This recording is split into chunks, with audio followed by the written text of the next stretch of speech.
2025 সালের মে মাসের প্রায় 2 দশক পর প্রথমবার ওয়ানডে র্যাঙ্কিংয়ে 10 নম্বরে নেমে গিয়েছিল বাংলাদেশ জাতীয় ক্রিকেট দল। তবে জুলাইয়ে শ্রীলঙ্কার বিপক্ষে একটি ওয়ানডে জিতে 9-এ উঠে আসে টাইগাররা। সোমবার আইসিসির সবশেষ হালনাগাদকৃত র্যাঙ্কিংয়ে আবারও 10-এ নেমে গেছে মেহেদী হাসান মিরাজের দল।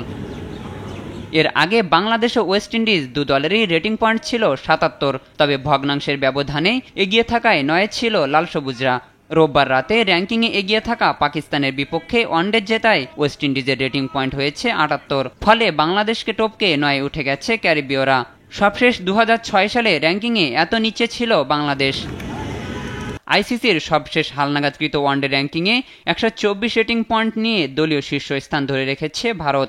এরপর 2 ও 3-এ আছে যথাক্রমে নিউজিল্যান্ড এবং অস্ট্রেলিয়া। এক ধাপ এগিয়ে 4-এ উঠে এসেছে শ্রীলঙ্কা, আর 5-এ নেমে গেছে পাকিস্তান। সেরা 8-এর অন্য 3 দল সাউথ আফ্রিকা, আফগানিস্তান এবং ইংল্যান্ড। 2027 সালে সাউথ আফ্রিকা এবং জিম্বাবুয়েতে হতে যাওয়া ওয়ানডে বিশ্বকাপের জন্য এই র্যাঙ্কিং খুবই গুরুত্বপূর্ণ। র্যাঙ্কিংয়ের সেরা 8 দল সরাসরি বিশ্বকাপে খেলার সুযোগ পাবে। তাই সরাসরি বিশ্বকাপে খেলতে হলে 2027 সালের 31 মার্চের মধ্যে সেরা 8-এ উঠে আসতে হবে টাইগারদের। শাহিনুর আলম, স্পোর্টস ডেস্ক, দেশ টিভি।